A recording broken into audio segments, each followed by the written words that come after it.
Hi, Sarah Banas here, Spectrum Weavers. So I have a really exciting video for you today. I'm going to show you best practices to make money with your Cricut or Silhouette, or for that matter, your scanning cut or your large format cutter, even sublimation. So this is kind of all inclusive, but we're going to go over quite a few things. There's a lot to unpack here. I know a lot of you have been waiting a few days for this video. There's just a lot that I had to put down on paper that I could kind of make sure that I was giving you the information that I wanted to give you. So let's go ahead and get started. If this is the type of video that's of interest to you, subscribe to my channel. Make sure you like this video, but also subscribe to my channel. When you subscribe, you'll get a notification when all of the new videos come out, probably, maybe twice a week or so. You don't want to miss them. So let's get rid of this. Okay. Also, join me on Facebook. So I have some very large Cricut and Silhouette groups.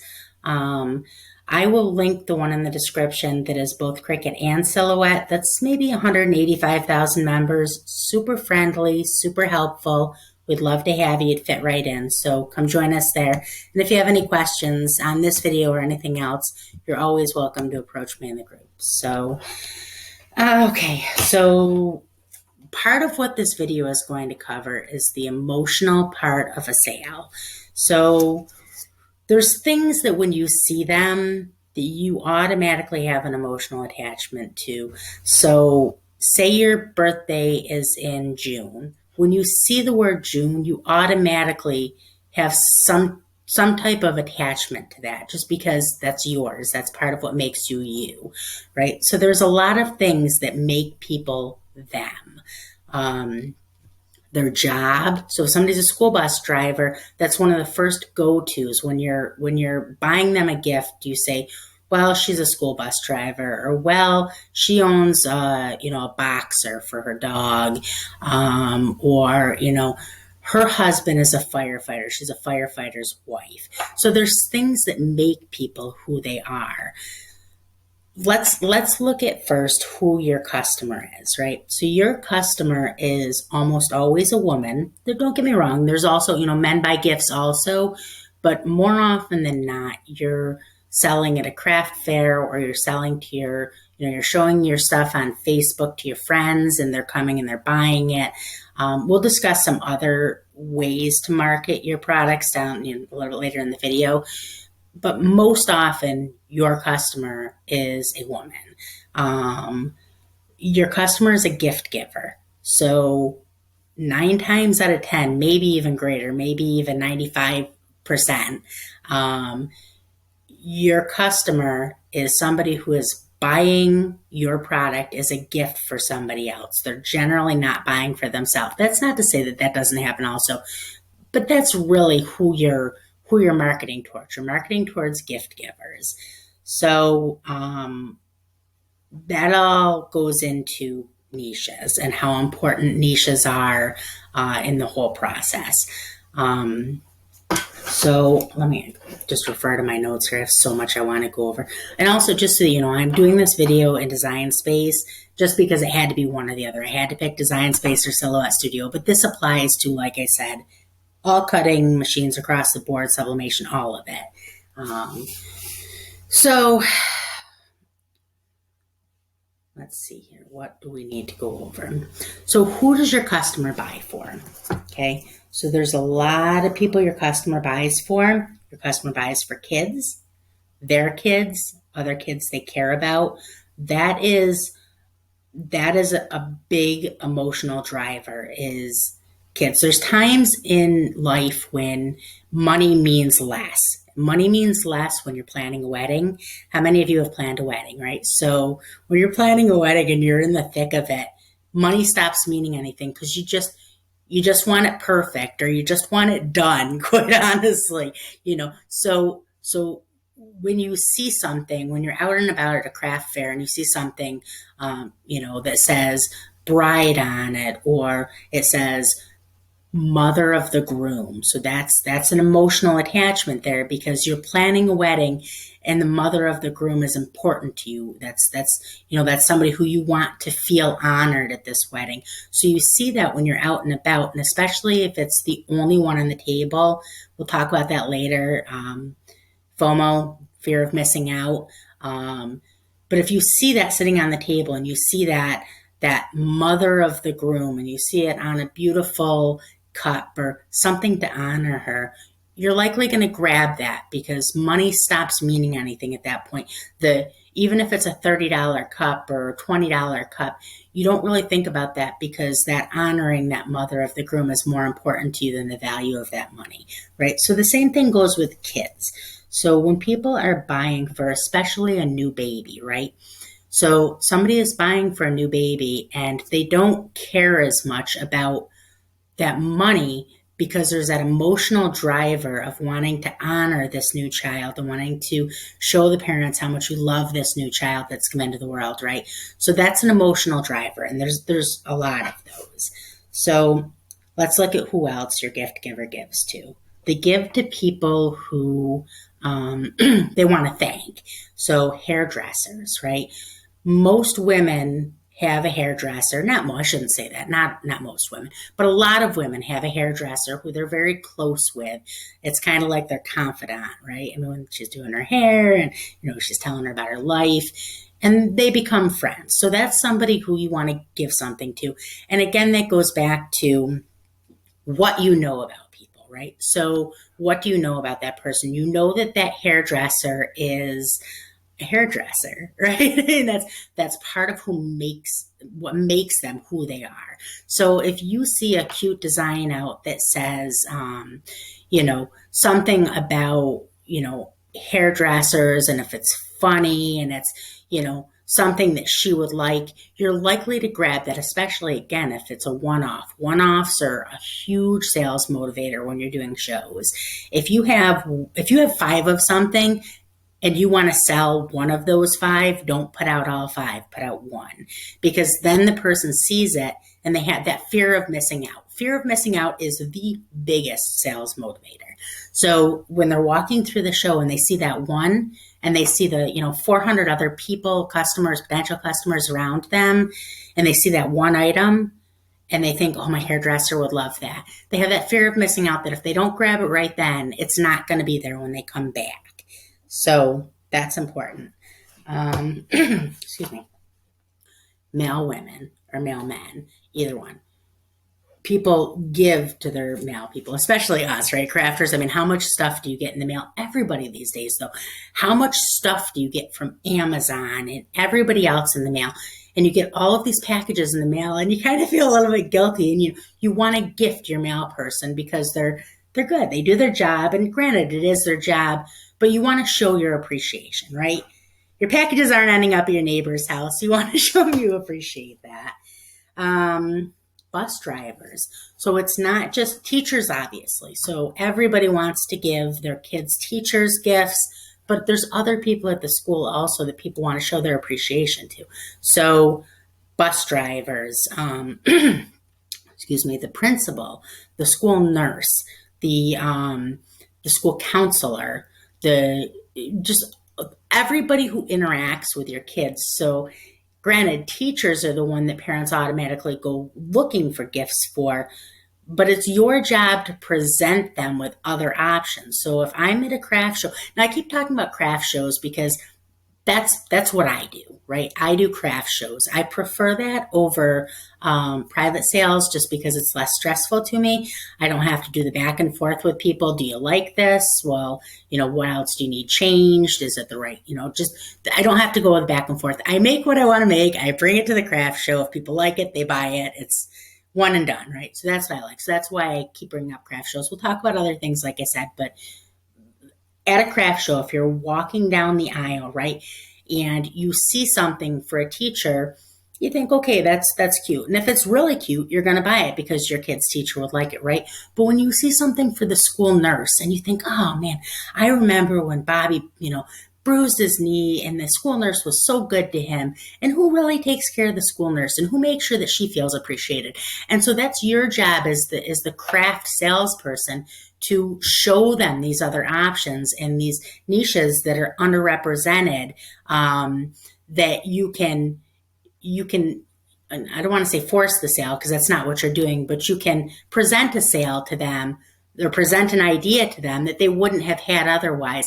And because it is a lesser represented niche, that fear of missing out kicks in again, because who else in this whole craft show is going to have, a perfect glass or a perfect tote bag for the school nurse to show her your appreciation, right?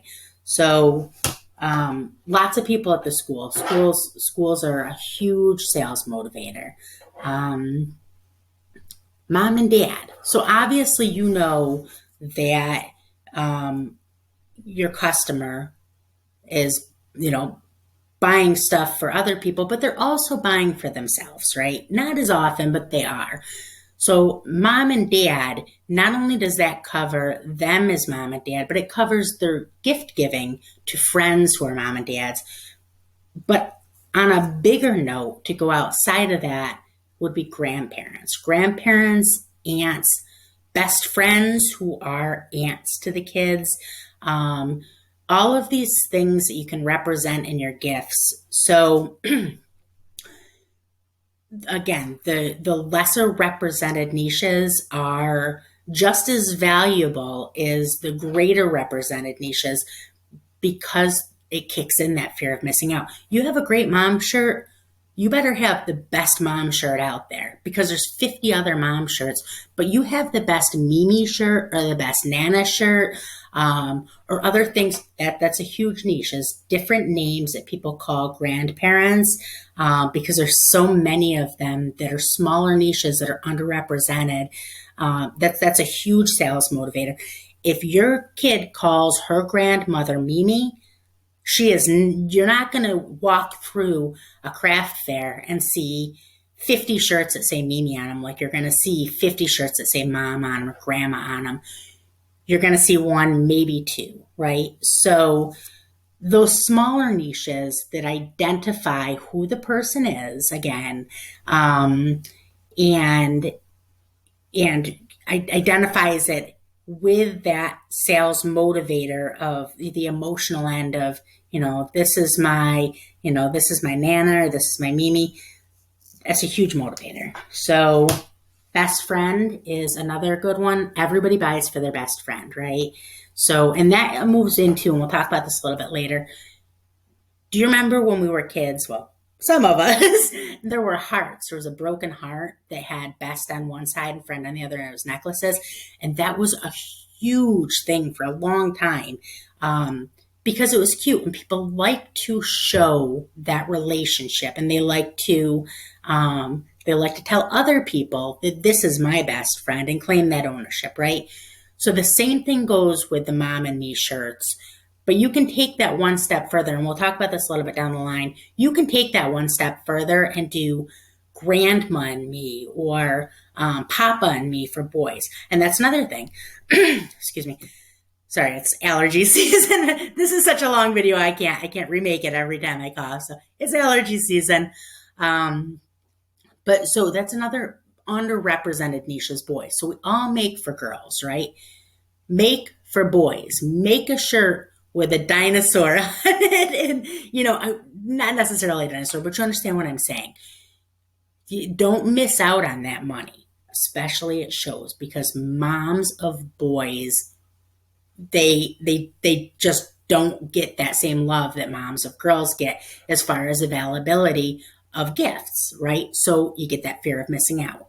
So let me before I go any further, let me start pulling up some of these images, just so that we can start talking a little bit more about specific things. So this is a makeup bag, right? And it says bride on it. Super pretty design. I'll link this design in the description. This is one of the first designs I ever fell in love with, design sets I ever fell in love with.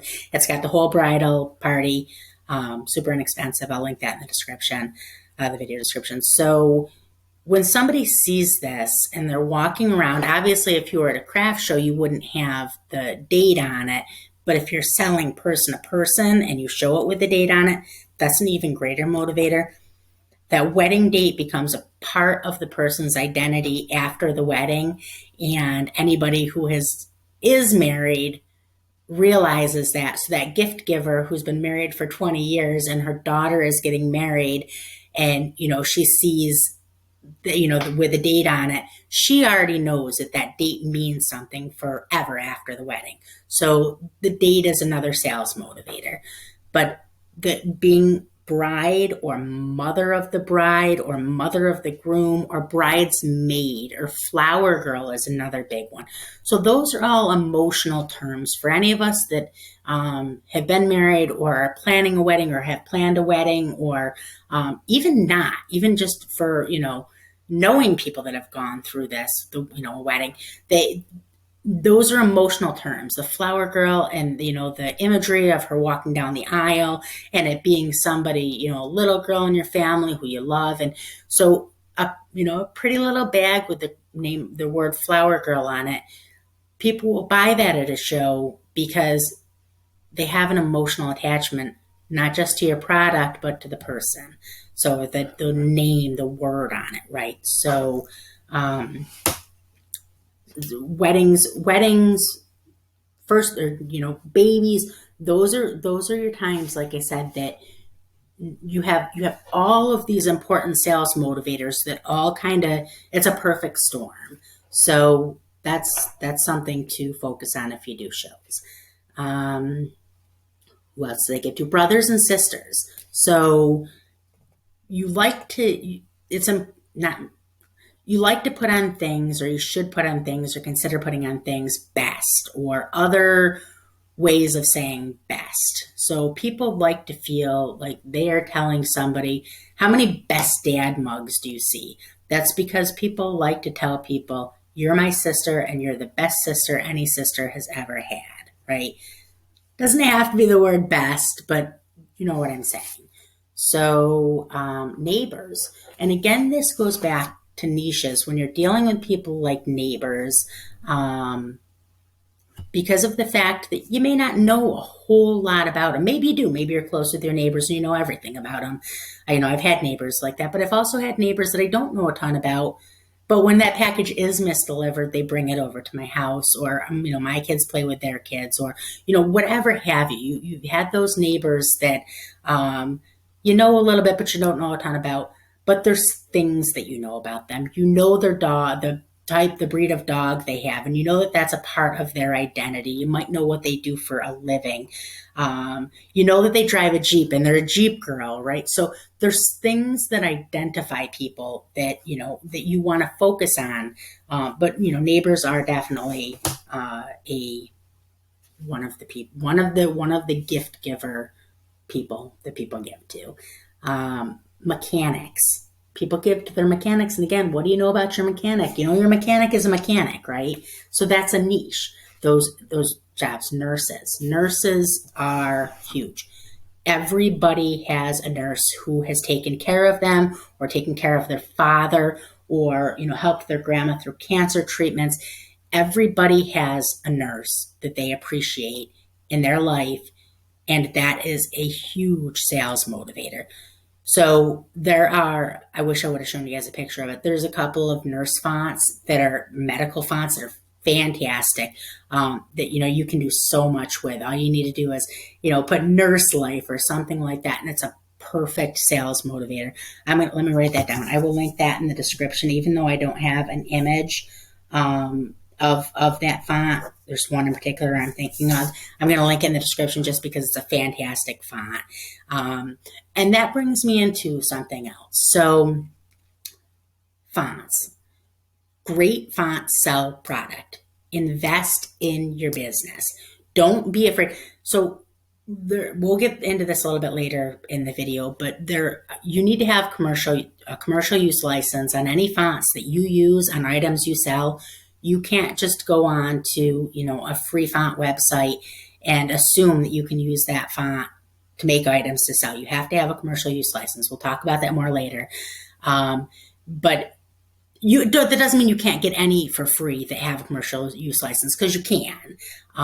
But don't be afraid to invest money into your business. I have a font called Lyman that I paid the Lyman family. It's like 13 fonts total, but a couple of them are just ornaments. But that family cost me $200, and I'll tell you what, I made that money back within weeks. And I use the font family, this right here, that the numbers on this, I use it all the time. The numbers on this, that date, that's Lyman. But Lyman has a beautiful script too, actually 2 beautiful scripts with it. But that's the sans serif that's with it, and it is a sans serif that I use 4 times a week. So don't be afraid to put that money into your business. This design set, I think it was a $4 set that I got for $2. That $2 made itself back a million times over.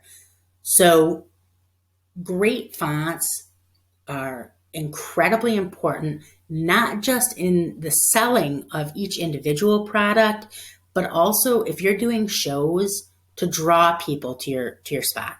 So when you're doing shows, you've heard the terminology that success breeds success, right? So it's the same thing with sales. It's a frenzy, right? When you hear feeding frenzies with fish, people do that too. When you're walking through a show and you see people talking and getting excited and looking, and you get drawn to that, and you walk over to where that's happening because you want to see what's happening and you want to get in on it, right? And that is human nature. So when you can put up a great, 5 shirts or 5 tote bags with just fantastic fonts on them, when you're looking at fonts and you see a font and you're like, well, what is that? And you're going through the groups on Facebook and you see a great design, and you're like, what's the first thing you ask? You ask the person, well, what font is that? Because you love it and you want to get that font. Well, your customer has that same reaction when they see a shirt with this great font on it. They have that same reaction. But their fear of missing out isn't the same. Your fear of missing out is, I need to know what that font is because I may never find out again, and I need to get that font because I love it. Their motivation is, I need that shirt because I love that work. Whatever that design is, I love it. I don't know what it is about it, but I love it and I have to have it. So great fonts sell product. I'm going to link in the description. So not only am I going to link my group, make sure you join the group. I'm going to link in the description a direct link to, once a year I put out a list of my favorite fonts. I'm going to put a direct link to, you'll have to, when you go to the link, it'll make you join the group because you can't, they're all private groups. You can't see what's in it if you're not part of the group, but just join it and then click the link again. And then once you're joined, it'll bring you directly to the list. But my favorite fonts list from last year was incredibly popular. There's just so many really good ones.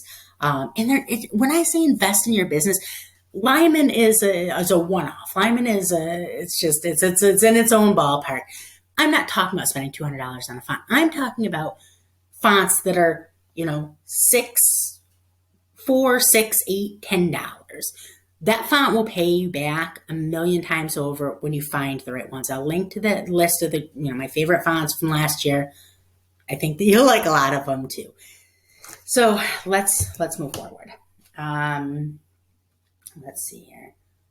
So let's talk about commemoration. Okay, so let me pull up. People like to commemorate events. So let me just find the image.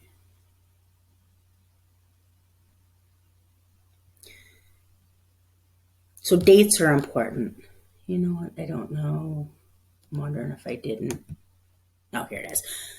Dates are important. So, and right now, so it is July when I'm making this. We are coming up on Christmas buying. It might not feel like it to you, but this is prime season to start getting ready for Christmas, especially if you're doing shows. It's August, September, October especially. Once you hit October, that's prime Christmas sale season. You are selling ornaments at that point. And if you're not, you're losing money. So these designs, these are all my designs. And this font, this is VONDEY. I'll link that in the description also. This is one of the first fonts, actually maybe the first font I ever fell in love with, and still use it all the time to this day. It is a beautiful font. It's not expensive. I'm actually, so individually, I think it's like $6.50 or something, but I'll link it in a bundle that is like maybe $10 or something like that. And the bundle also has another one that I use all the time called AMASTERY. And you see these laurels right here on either side of this? Those are ornaments in AMASTERY. They're all by the same designer, Black Cats Media. She is absolutely amazing. You'll want to get this entire, the $10 bundle, better than buying them individually. It has like 8 fonts or something like that, and also the ornament sets that come with both. So you see these right here and these right here. Those are the ornaments that come with VONDEY. Any fonts that you can get that come with ornament sets, good ornament sets, get them, right? So ornament sets are really important when you start building your own designs like this. This is all font work. I'm not a drawer, right? So I'm not an artist. I know how to do font work. And I have videos on that, and I'll be putting out more as time moves forward. But this kind of design anybody can make. That is a font, the font work. It's all it is. But you can see here, baby's first Christmas. So if you're walking through a craft show and you see that, and your best friend had a baby, you're grabbing that. If that is on a table and it is $8, you're grabbing it. And these ornaments, by the way, super easy to find. They're just ceramic ornaments. Look for round blank ceramic ornaments. You'll find them on Amazon. You'll find them all over the place.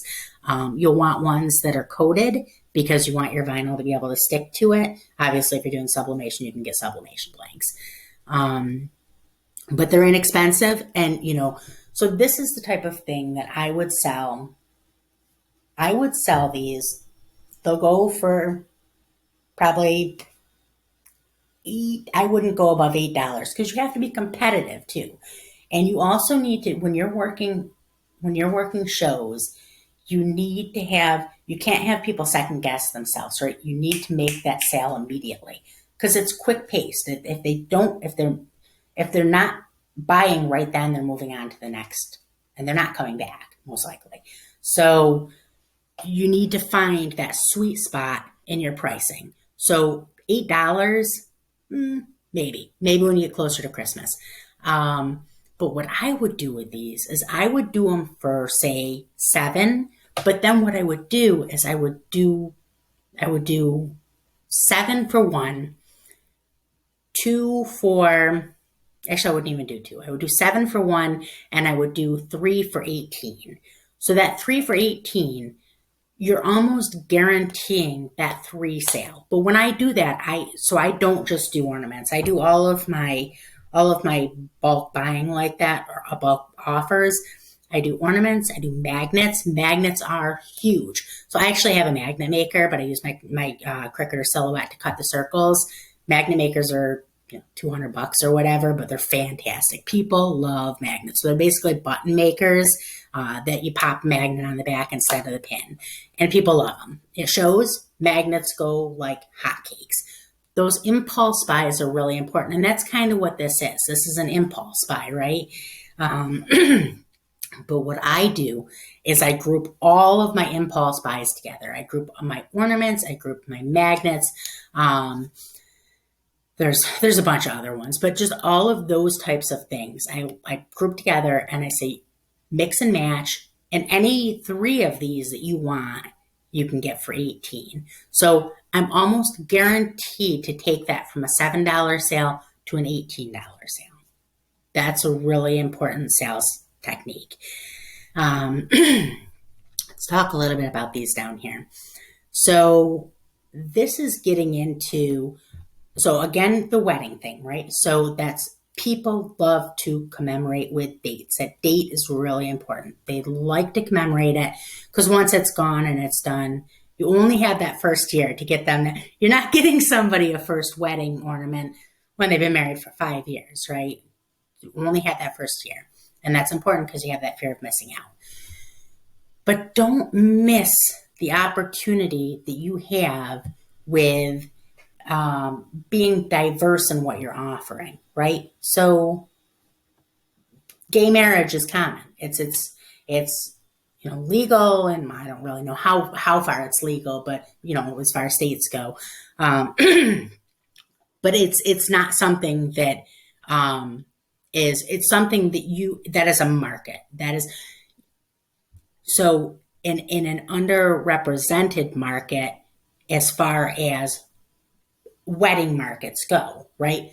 So if you're walking through a show, you're more likely to see a Mr. and Mrs. ornament than you would be to see a Mr. and Mr. ornament. So when, my best friend married his husband, and I see this Mr. and Mr. ornament as I'm walking through a show, I'm going to grab it because I'm not likely to see another one, or I'm less likely to see another, especially if it's well done. That you can't just put out garbage work and expect people to buy it because it says, some Mr. and Mr. on it or whatever have you. It's an underrepresented niche. Put out good work, but also use these other sales techniques in, to again, that perfect storm. Put out great work, great fonts, colors. Colors are really important. I'm terrible with color matching. It's actually my biggest downfall in design. But when you find great color schemes, it draws people. So that moves into building height in your display. So we talked about you want people to come over to your spot, right? At a show, somebody across the room cannot see your spot if your spot is only, 4 foot tall or 3 foot tall. So what you do is you take your tables and you buy those, what's the word I'm looking for? Like crates, like the wooden crates you can get at Michael's or Joann's or whatever. And you flip those so that the top part is on the side facing out. And then you can put stuff inside of there and you stack them to build height in your display, right? And the taller you can get, obviously being safe, you don't want your display toppling. And there's other ways too, but that's a quick way that's easy to transport in your car or your vehicle to get to shows, and you can pack your stuff inside of it in your car and keep your space to a minimum. So, but you want to build that height because you want people across the room to see and get excited about your product and be drawn to it. Okay. Something I'm going to touch on real quick. And this is something that you got to be careful on. This is more something for outdoor because you don't want to inundate other vendors with scents and things like that because people can have sensitivities to it. But if you've ever been into a high-end store and you've wondered why it smells so good in there, what it is, some of them pump it through the vents. So that is actually a motivator to get people burn a little incense. Nothing, you know what I'm saying. But there's other ways, or play music lightly if you're at an outdoor event. You got to be careful being indoors. You want to be polite and respectful to your other vendors. And, we'll talk a little bit more about that. Actually, let's talk about that now. So your other vendors. So how do you get into this network of sales events or craft events? So there's two main types of crafting events. You have your government sponsored ones, so whether your town is doing it or your state fairs, things like that. And then you have church events. So that is tons of church craft fairs. Obviously, other organizations run them as well. So, but private events is what we're talking about. And most often they're run by churches and events like that. These are so easy to find and become involved with. Go on to Facebook, type in craft fair, Denver, Colorado. A million will come up. It's easy to find out who the organizers are. Look through, most of them will list right on their events page who the organizer is and a number to reach them. If not, you can call any number that you can find and ask who the organizer is or who books the event. Some of them, some of them are super expensive to get into. Some of them are $10 to get into. Some of them are free. Some of them want you to give, one of your items to sale that they will do to raise money for the event. All of them have their own terms and conditions, but they're very easy to find. Google the same thing. Google craft fairs, Denver, Colorado. A ton will come up. And this is what happens. Once you get involved in these events and you start being a part of these events, you meet other vendors and they introduce you become part of a circuit. So they introduce you to other events that they have done. And you'll find people who, I saw you at this one. And hey, and the people who are next to you, you kind of become a network with these people. So you want to be respectful of the other people next to you. Don't infringe on their space. You have your area that you have paid for. Don't have things overhanging into their area. If you're walking to the food court, ask the guy next to you if he wants a drink. Things like that. It's important. Those networks are really important if you're in this for the long run, right? So, and that brings me to another thing. So when you're going to be in an event, bring somebody with you. Don't go alone. Don't make the mistakes that I made. Don't ever go to an event by yourself. If you can avoid it, you're going to have to use the bathroom. You're going to need to go get a drink. There's things you need to do that it would be such a hassle to pull down or cover your spot. If you have to go by yourself, some events don't even allow you to cover it. You really bring somebody with you if you can. It's so much easier. And especially because when you get busy, you need to be able to talk to a customer and take payment. And the more people that you're not addressing, the more of your customers that you're not addressing, if you get a crowd or you get a mob, you're losing money. So, find a friend. We'll get a little bit more into that down the line. So let's see what we have here. So let's talk a little bit more about niches. Ethnicity is a huge niche. So if somebody is Irish, they're proud of that. If somebody is Black, they are proud of that. If somebody is Italian, they are proud of that. People want to show other people who they are and why they are proud of it. And just that the ethnicity that's a part of our core identity, right? The one thing I will say about that is you have to be really careful that you're not profiteering off of there's things that you want to be respectful of, right? So, and not everybody agrees with me on this. So, but I will say it because this is how I feel about it. When you're dealing with things like Juneteenth or Black Girl Magic, and actually that has recently been trademarked. We'll talk more about trademarked online. So be careful with that because somebody actually trademarked it, and I don't believe in it. We'll talk more about that down the line, trademark. But so you want to be careful that there's things that those are things that allow the Black community to profit off of that. Again, this is my personal belief. You don't have to believe this, and you can do whatever you want to do. I'm not here to tell you what to do.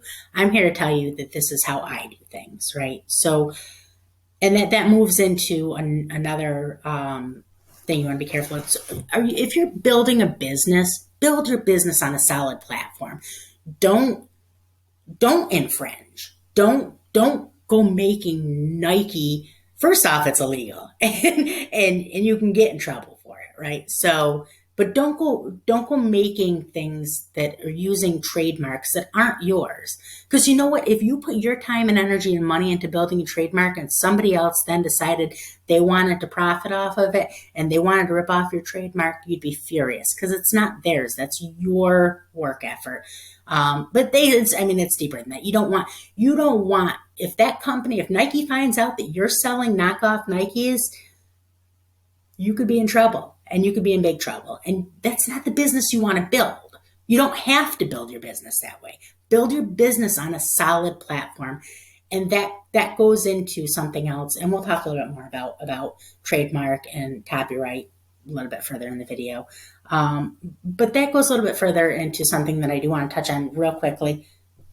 Don't profit off of human tragedy. Just don't do it. I mean, don't do it. So, and by that I mean, if there is an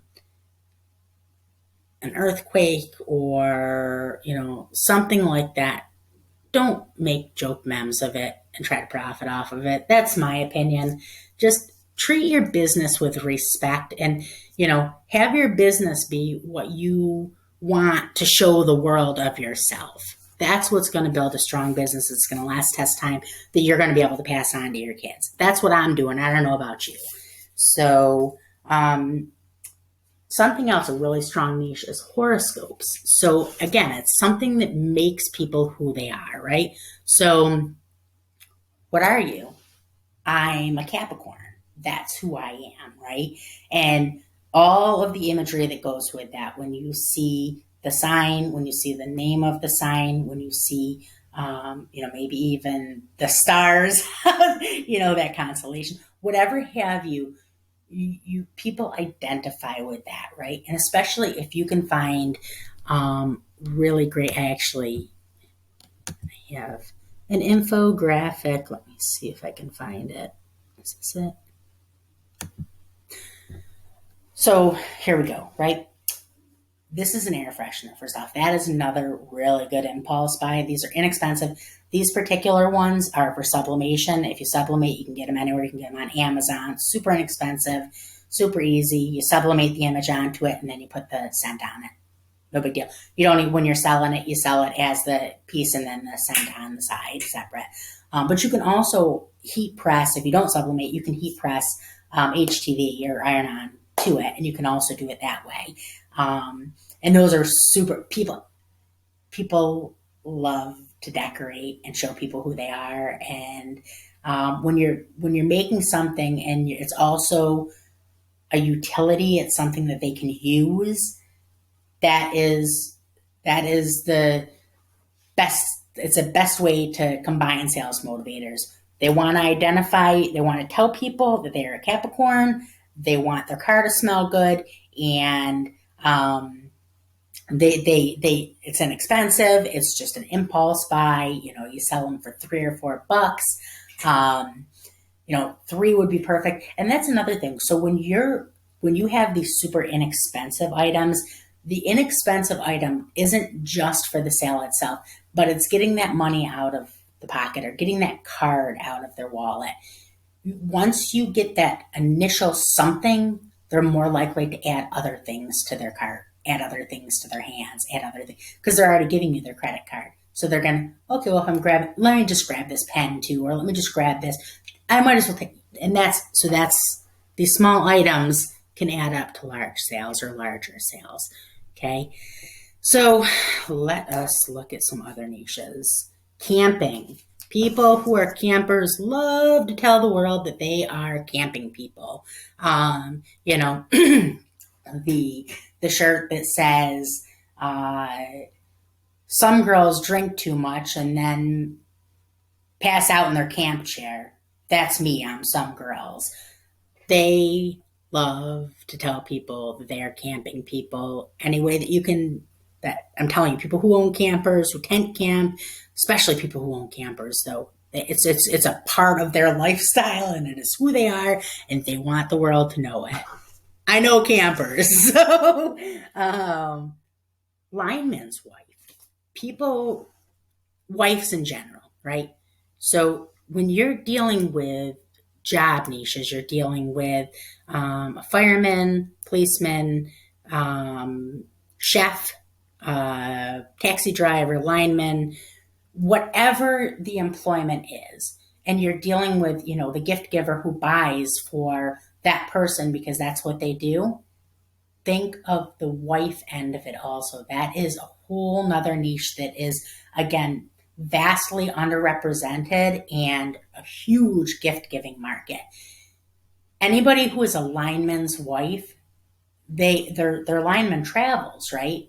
So that's a part of their identity because it's a big part of their life. It's not just that my husband, this is, what he does, but that makes them who they are also. Same thing with military wives. Military, you have to be careful because there are a lot of trademarks involved with different military insignias and stuff like that. I don't know if that's the right word, but you know what I'm saying. So you have to be careful with that on just make sure that you're researching the trademark end of it, okay? So, oh, here's my biggest one. This is my biggest niche. Biggest niche is dog breed specific. So let's just take a look at this. 1 second. Dog breed specific. This is huge for several reasons. That dog silhouette will take you all of about 3 minutes to cut, weed, press. Maybe 10. It's no time at all, right? So that's a big deal. Your time is money in this craft. If you're weeding something that takes 3 hours to weed and you're only selling it for $30, what did you make on that? You made minimum wage at best, right? At best after all of your expenses. So things like this that you can pump out, this would cost you a total, that tote bag, you shouldn't be paying more than $2 for tote bags. Tote bags, by the way, sell them. Forget t-shirts. Don't forget t-shirts, but forget t-shirts. Tote bags are king. Tote bags, good tote bags like this, you want tote bags with these gussets on the corner I would avoid actually. I would just get flat ones. I would get completely flat because those can kind of give you a hard time when you go to press them. It's a little bit more of a seam. Get totally flat, square, no pockets, basic tote bags. You can get them for $2 on Amazon. I'll link a good Amazon link for them. But you can get them all over the place, super inexpensive. They're cheap. You have a ton of space to design on. They're easy to press. Everybody loves storage. Everybody is looking for a more organized life, right? People love storage. They love ways to tote things around. Everyone's life is so busy. We're always putting things in bags. People love bags. They're an easy gift to give. You don't have to guess what size your mother-in-law wears with a shirt. Totes are king, I'm telling you. And you don't have to waste your money making small, medium, large, extra large to sell at a show. You don't need to find space for all of those sizes. Totes are a better replacement to doing shirts. Don't go overrunning the tote market so I can't sell totes at shows anymore. I'm just kidding. Overrun the tote market. Totes are king. But the dog breed silhouette. Everybody knows somebody who has a dog breed that is who that boxer people. People who own boxers are boxer people, right? All of their Facebook is covered in boxers. Their life is covered in boxer stuff. That's who they are. But the same thing goes with all kinds of breeds, right? Same thing goes for mini pinchers or, mountain dogs or, just anything, any dog breed specific. And all you need is the silhouette to bring about that emotional attachment because automatically you look at a boxer silhouette and that's what you think and that's what you know. And the very first thing you think is that neighbor that has a boxer. And you automatically go to, she would love this as a gift. It's a tote bag. I don't need to know what size she wears. And you can put anything on it. So I put love on this. And this is AMASTERY, just so you know, this is one of those fonts that's in that bundle that I was telling you about. Must have. It is a font that everybody needs in their life. That bundle it's great. Worth every single penny. I use it all the time, all of them. But it doesn't have to say love. It can say any cute little, the world without boxers is a sad place or whatever. You actually always want to put a positive spin on things. So the world with boxers is a better place or something like that, right? So this, just so you know, this whole set of dog breed silhouettes, great silhouettes are harder to come by than you would expect. A lot of silhouettes are choppy and have extra nodes, like little marks in the design that don't belong there. This is a fantastic dog breed set I found the other day, and it's got all kinds. just a fantastic set. I'm going to link this in the description. Buy this. Grab this set. It's on sale right now. It is I paid $2 for it. And it includes a commercial use license. So you have that also. Highly recommend. Grab this now. I'll link it in the description. But another thing you can do this, it doesn't have to be tote bags. You can put these on keychains. You can put them on, that's another great, very, quick, one of your buy many, get a lesser price items, your impulse buys. So, but you can put it on that. You can put it on air fresheners. You can put it on a pillow. You can put it on, there's just so many things that you can put dog breed specific imagery on, right? The rounds that people are putting on doors. People love to see their dog's breed or, whatever have you. Like I said, there's a huge emotional attachment. This is of all sales motivating niches, dog breed specific is it.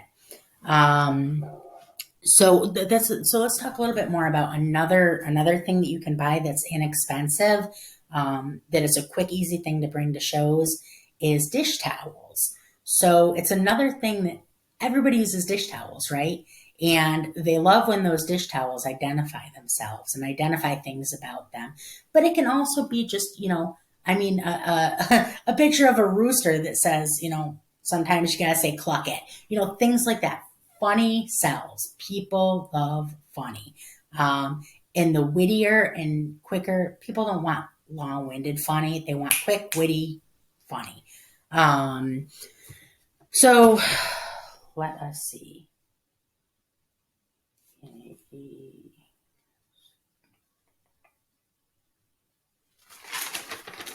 Page 2. Sorry, just give me 1 second. I went over a lot of things here just in talking. So,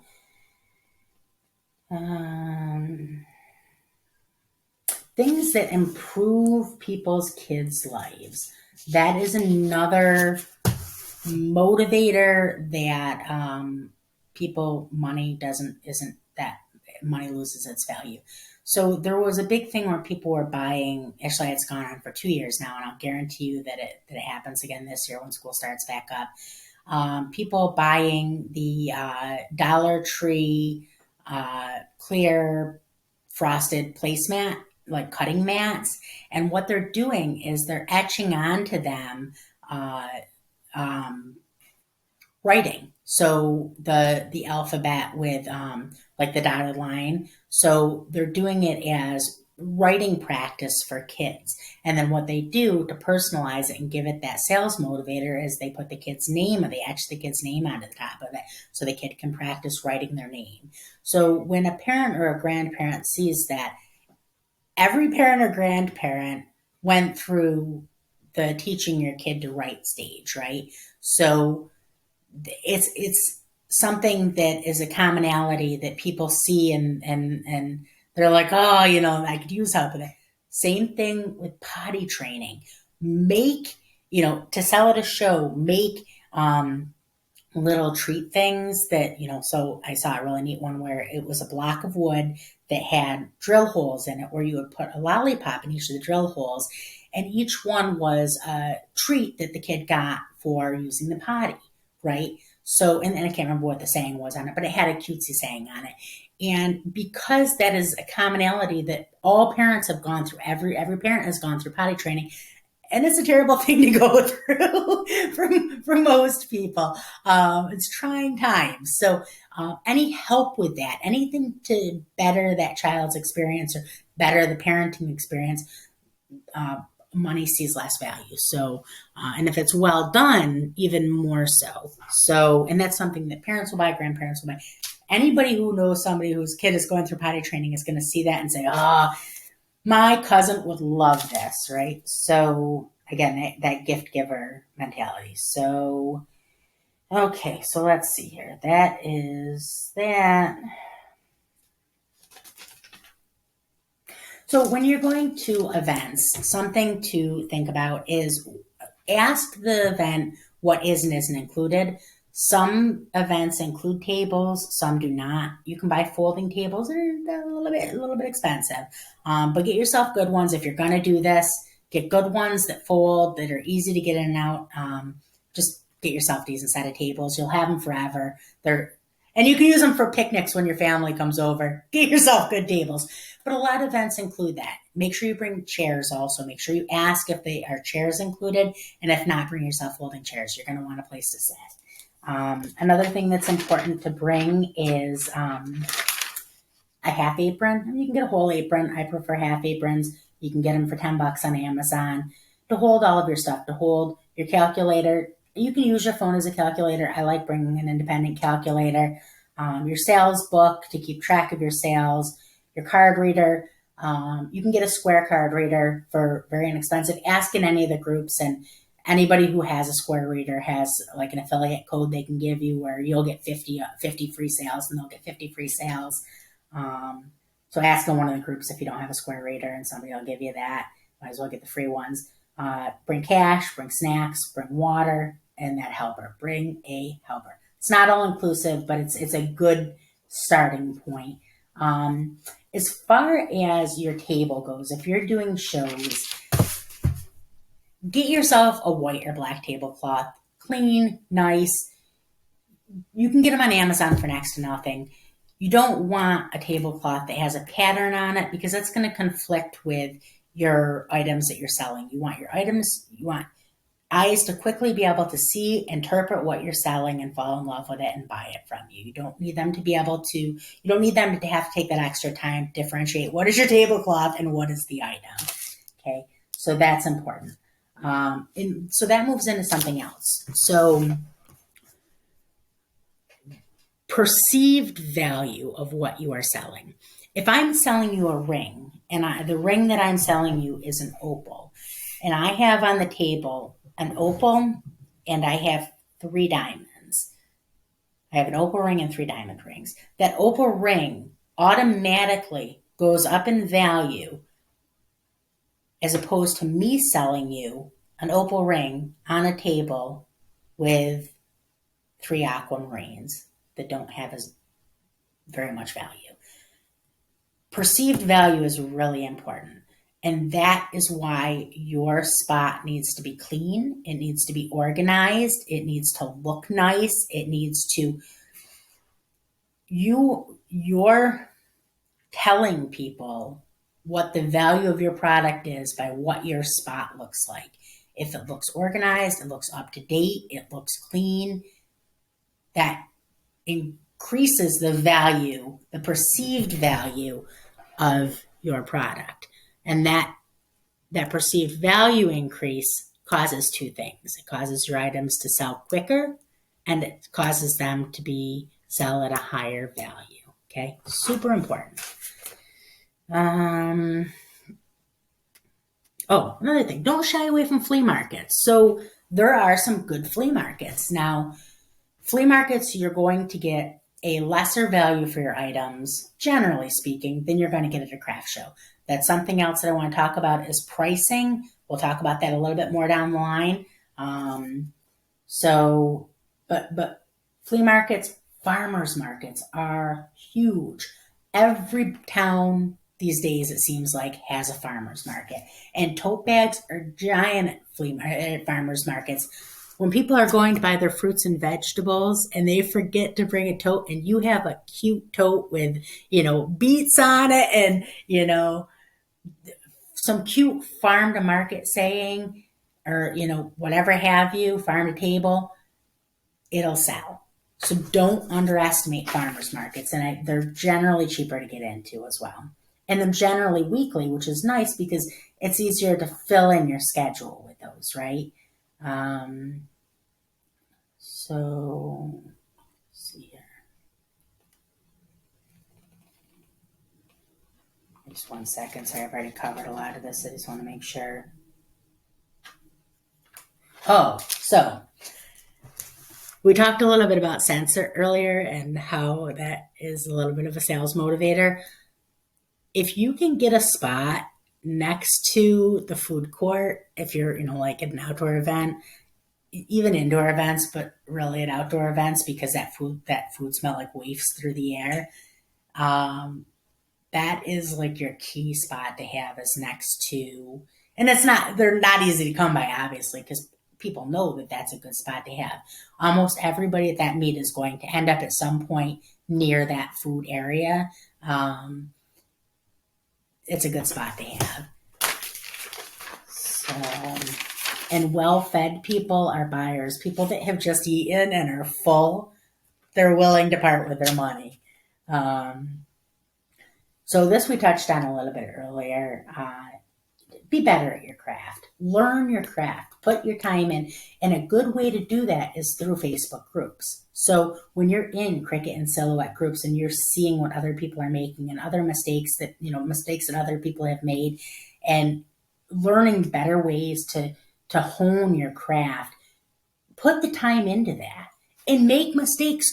You want to sell something at a craft fair, go make it and make those mistakes. That is the number one best way to learn your craft, is to go make mistakes, because every mistake you make will make you better next time. And in the better that item can get before you get it out in front of people, the better. So let's see.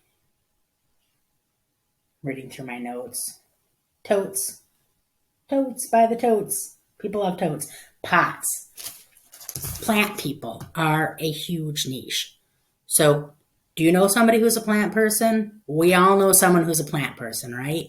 And I'm not a plant person. However, I did just recently learn that I can grow succulents, and I'm loving it. But I know my mom is a plant person. She can grow anything. And if something is dying and you give it to her, it will come back to life. And everybody knows somebody like that. And that is something that identifies that person. And when you see a plant lady shirt, she is the first person you think of. And that is somebody you love and you want to buy that shirt for. And it's an underrepresented niche, and you're going to buy it, because if you don't buy it now, FOMO, fear of missing out, you don't buy it now, you're never going to get it again. And she wants that shirt and she'll be happy. So that's something that you need to focus on when you're dealing with the gift giver. And that's who your market is. That gift giver, what you're selling them is the gratitude that they are going to receive from the person that they are giving the gift to, right? We don't like to admit that that is what we're hoping for when we give a gift, but that is the payment that that person gets in return for giving this gift. So when you are making something that recipient is going to love, that gift giver who is buying that from you feels that. They feel that they are going, it is such a great gift that this recipient is going to be so grateful to me, and they're going to thank me, and they're going to tell me how much they appreciate me. And that's what they get in return. So that is what you're selling to that person, is not just the gift, but the gratitude that they're going to get for it. So plant person, who, it's an underrepresented niche. This person, nobody's probably ever bought them a plant lady shirt before, and I'm going to be the one who gets it for her, and she's going to be so grateful, and she's going to love this shirt. That's the sales motivator there. So let's quickly take a look at this next slide. This video is drawing to an end. I hate to be wordy in my videos. I try really hard not to be, but unfortunately there was just so much to unpack here that it just kind of had to be wordy. I mean, there's just so much to unpack that there wasn't really a way around it. So, but it is moving towards an end here. So, Mommy and Me, we talked about. Mimi and Me, Storm Chaser on the mom shirt, Storm on the kid shirt. People, it's the same thing that goes back to that best friend heart, the broken best friend heart that we talked about. People like those two-part projects. They like the lock and the key. They love that. So definitely a niche that you want to work on. This is a niche that is largely underrepresented, that is loved. If a woman has all sons or all daughters, the daughters for, men or women, or you can do either for men or women, for dads or moms. But that niche is huge. Women with all sons. I have a sister who has many, many, many all sons, all boys. So that's always been a part of her identity because it's all basketball and football and baseball, and that's her life. That's her identity, is her all boys, right? This design, this is actually my design. I'll link in the description. I actually have that for free right now. I'll link in the description where you can get this design for free. You're welcome to use it. I will allow a commercial use license. You're welcome to use it to sell items with, to make and sell items with.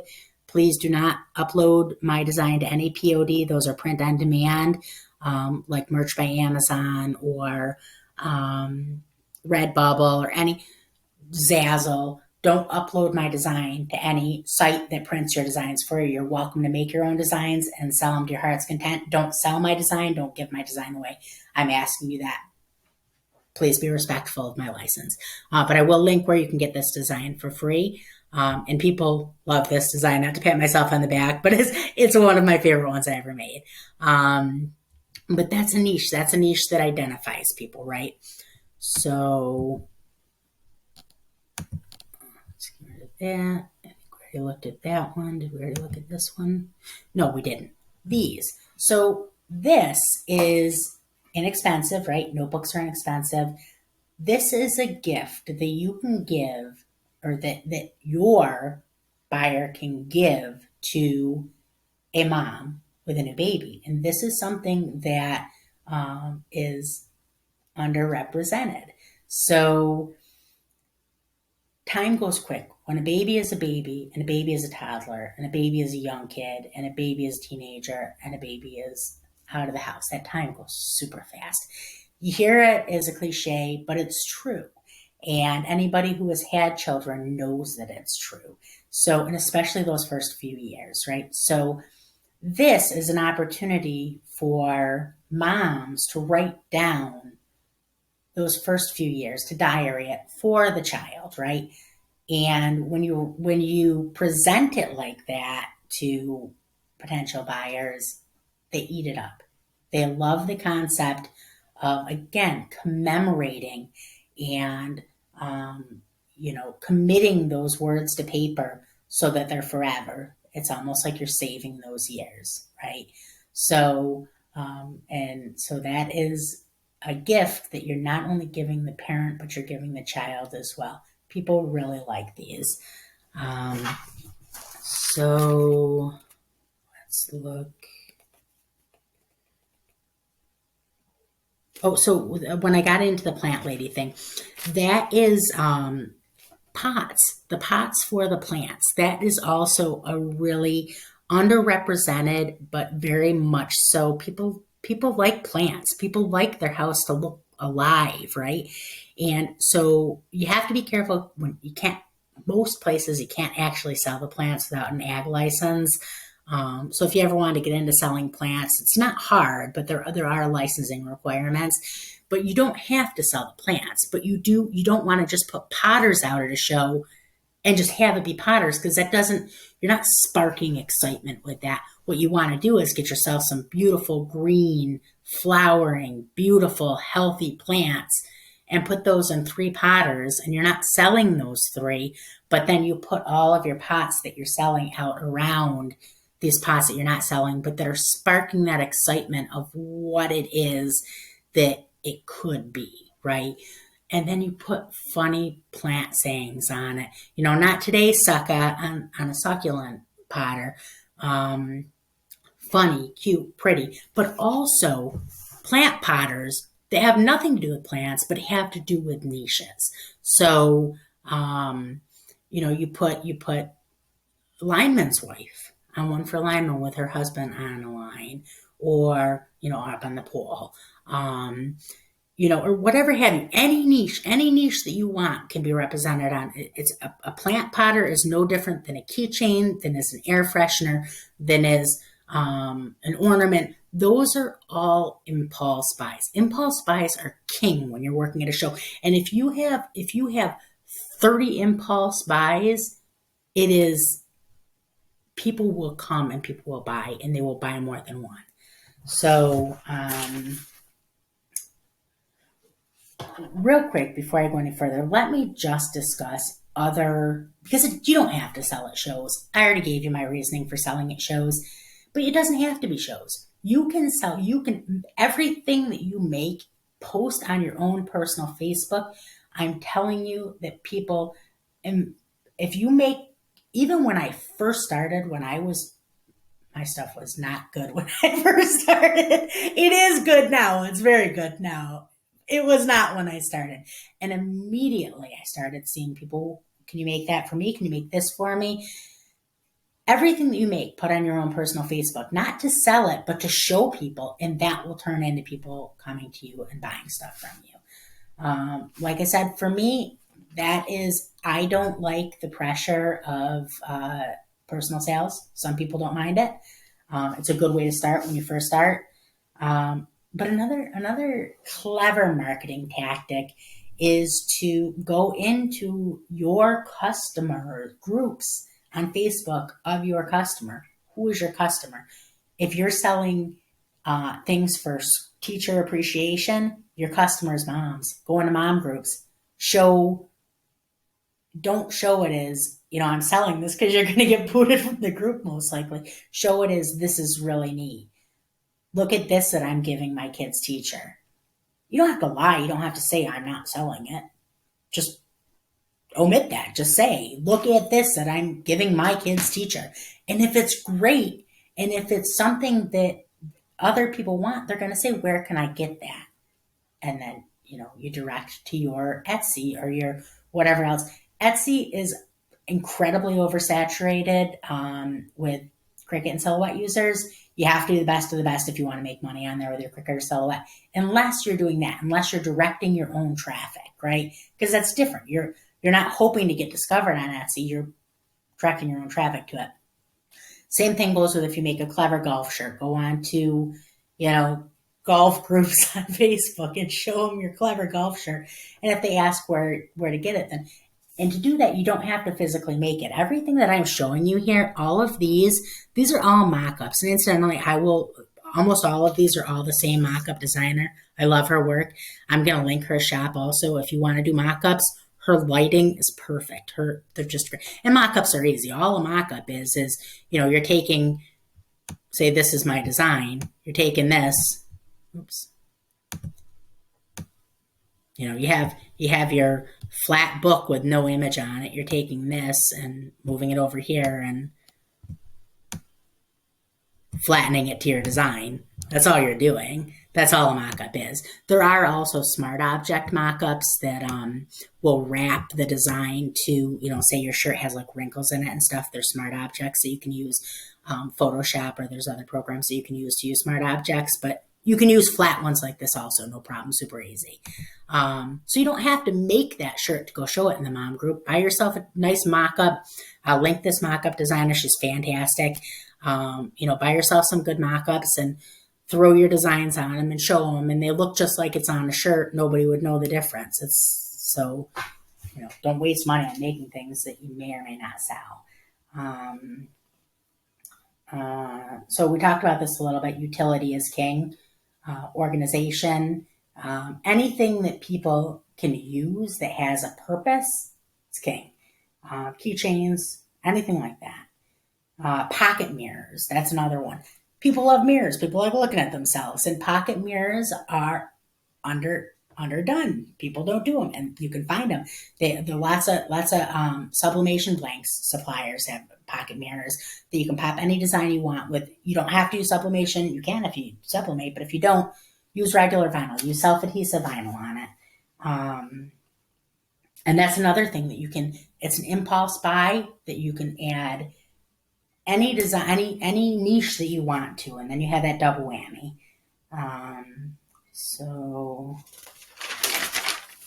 Okay, mockups. So another thing, when you're dealing with mom stuff, try to make your designs relevant. So what do moms know? We know that we make a lot of food, right? Somebody's always hungry. Somebody always wants a snack. So when you can make funny plays on those things, making snack making, play date taking, toddler mom, the hashtag. We identify with that, and that's a sales motivator. So go after your market. So that's another thing. Timing is really important. So if you want to sell those teacher appreciation and school appreciation things, you're not selling it a week before. You're selling it up to a week before, a couple days before those events happen. But you want to start those sales, start showing people, because a lot of times moms don't know that I think it's the first week in May is Teacher Appreciation Week. But a lot of times moms are busy, right? They're always balancing things. So that reminder to them that, Teacher Appreciation is coming up in a month, and then that clicks in their head, FOMO, that this is something, maybe not FOMO, but this is something I can check off my list. Now let me get this done. I have to do this anyways. Let me get that done. So you want to make sure you're timing things correctly. Start marketing your teacher appreciation a month before March. So there's 4 major teacher sales, right? Sales times. Beginning of school, most parents buy the teachers and, the school staff, whoever, bus drivers, an initial gift to introduce themselves to them and say, I am on your side. We're in this together. Thank you for taking care of my child. My name is, this is me. My name is Sarah Banas. Please take care of my kid, right? So first day of school. Then you have teacher appreciation. Then you have Christmas. Then you have, first day of school, Christmas, teacher appreciation, and then end of school. Your 4 major school gift-giving holidays, okay? So month before is when you want to start, at least, is when you want to start advertising those. So let's see here. And I shouldn't just say Christmas, obviously. Winter holiday, Hanukkah. Make sure that you're being inclusive. And be careful when you're marketing things for teachers. You don't necessarily when you're marketing things for teachers don't want just things that say teacher on them.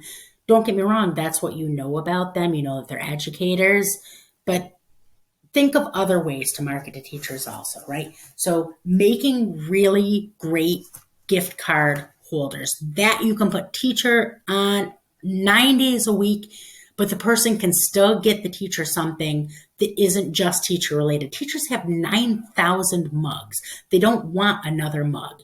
I don't want to have to be the person that says that, but it's true. They want a gift card, right? So make gift card holders, or make a tote bag that says educator, or, whatever have you, something else about them. But don't limit it to just, I'm a teacher, right?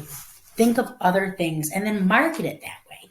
Market it that, we know your teachers want gift cards. Here's a great gift card holder that, so think about that. Okay, so where are we here? So conveying emotion, that's another thing. So again, that goes back to what you're selling the person. You're selling them the potential gratitude that they could get for the gift. You want to convey emotion, and so get your customer excited and explain why they should be excited, and why the teacher is going to be excited, and that person is going to love this, and it's going to make them happy, and they're going to appreciate it. You're selling them the happiness that they hope to get in return. Okay. So we're very close to done. I know this is long. I hate being long-winded, but there's so much that goes along with, there's so many different ways to improve your chances of making that sale. So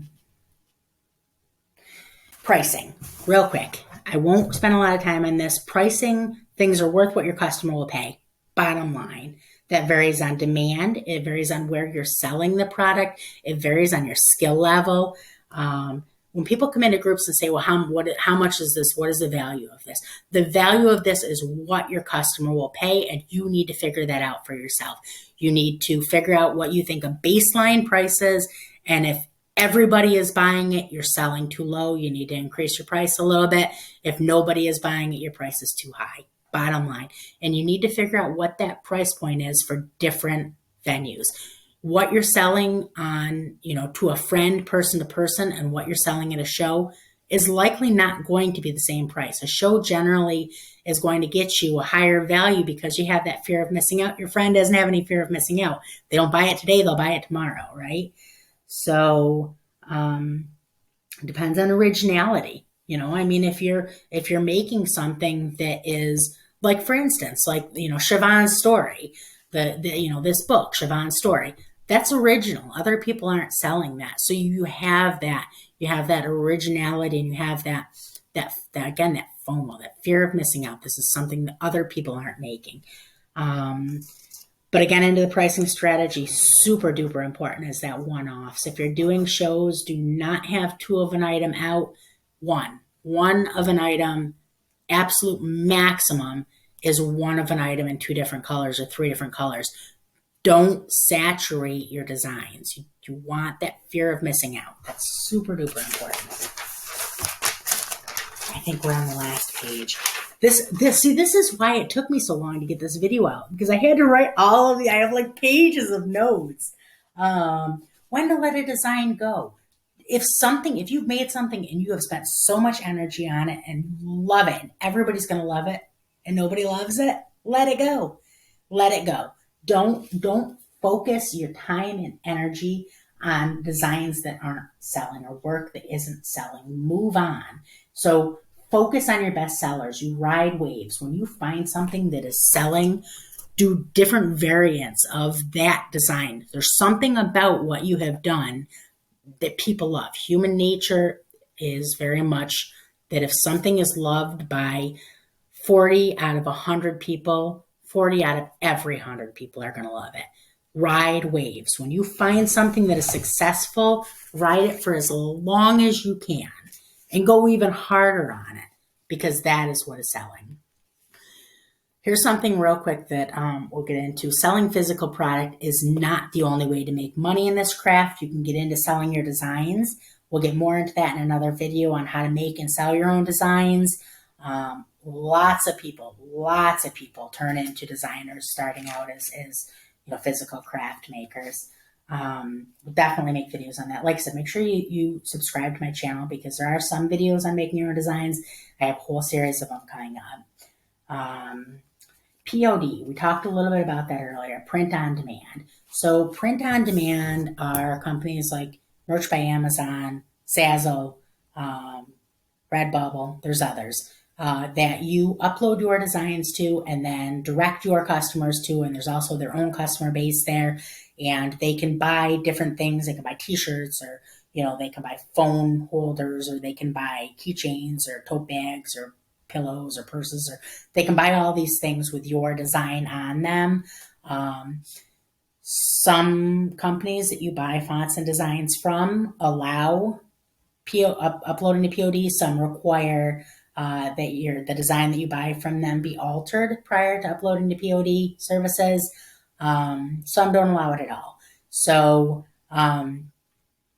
that's another thing to look at. That is a good way to make money with this craft. That is something else I want to talk about, is licensing real quick. When you hear commercial use license, the basic of that, all licensing have their own terms. Every market has their own terms. If you're dealing with like buying from Etsy, each designer that's selling on there has their own terms. Terms of use. That is what a license is. That is the term. That is what they're allowing you to use their font, their design. That is what they're allowing you to use it for. Some commercial and personal are the 2 basic splits. Commercial means that they're allowing you to make and sell items with their design. Personal means you can make and gift. There can be no money exchanged, or nothing of value.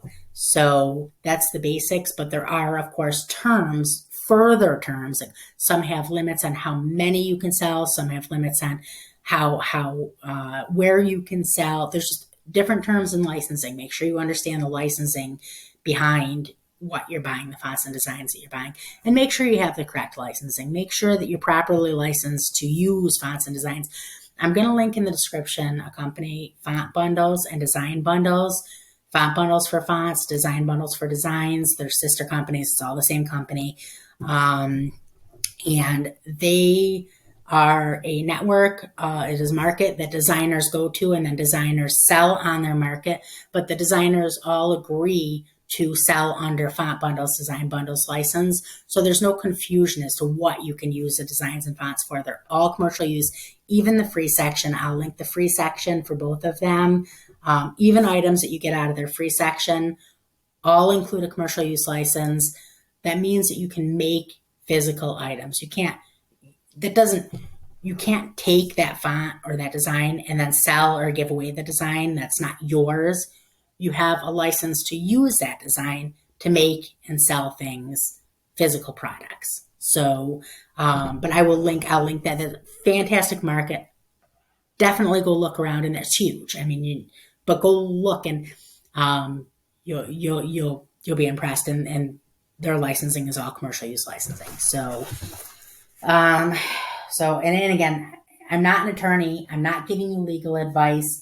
I'm going to give you some information on copyright and trademark as I understand it. Okay, this is things that I have learned through the years I've been doing this. If you have any questions that you need clarification on, speak to a professional. But I'm going to give you some basics and where to start and where to do your own research, okay? So respect intellectual property, number one. We already talked about that a little bit. Don't infringe on other people. Don't think that you can go on Google and grab a design and trace that design and then sell stuff with it. You shouldn't even be using it for personal use. It's not yours. You wouldn't like somebody else to do that to you. Don't do it to a designer. These groups that are passing around designs, absolutely disgusting. If you're in any of those, SVG sharing groups, get out of them. They are gross. It is an embarrassment to this industry. They are making Cricut and Silhouette users the pariah of the industry. You don't want that. If you're in any of those groups, they're terrible, absolutely disgusting. I would get out. You don't want your name associated with that. They're stealing from designers, and you're being involved in that if you're a part of it. So anyways, I'll move on. That's just terrible to me. But respect intellectual property. This is the platform that you're building your business off of. Don't go making Disney designs. You don't want to get sued by Disney, right? But it's about more than that. It's about, if you do it once for a customer, believe me, they're going to want you to do it again. So don't do it the first time. When a customer comes to you and says, can you make me this Disney shirt? There might be 150,000 Disney shirts at Disney made by Cricut crafters. I don't care. Don't make it. Maybe that person, maybe all those Cricut, crafts that you see at Disney, maybe all of those are designs that, somebody actually made for themselves using the personal use license that Cricut itself is the only one that I know of, actually Cricut, and I think that one of the sewing machine companies also has a personal use contract with Disney. I don't know this for a fact. This is just what I think, but I know that Cricut does offer some Disney designs for personal use only. You can't sell those. That the licensing they have with Disney only allows personal use. So, but maybe that's what you're seeing at Disney. But any way you look at it, don't do it. Just don't.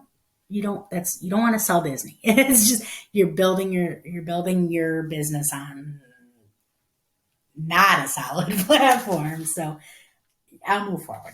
So copyright and trademark. Copyright covers literary and artistic works. Trademark covers brand names. So there's another thing that you want to be aware of, which is trade dress. And trade dress is brand likeness, like colors, like any sports team, there's specific colors that are their colors. So when you would be dealing with trade dress infringements would be, if it's a football team and you have their three colors and it's their exact three shades of those three colors, and you have a football and you say hometown football, you might be dealing with a trade dress infringement at that point.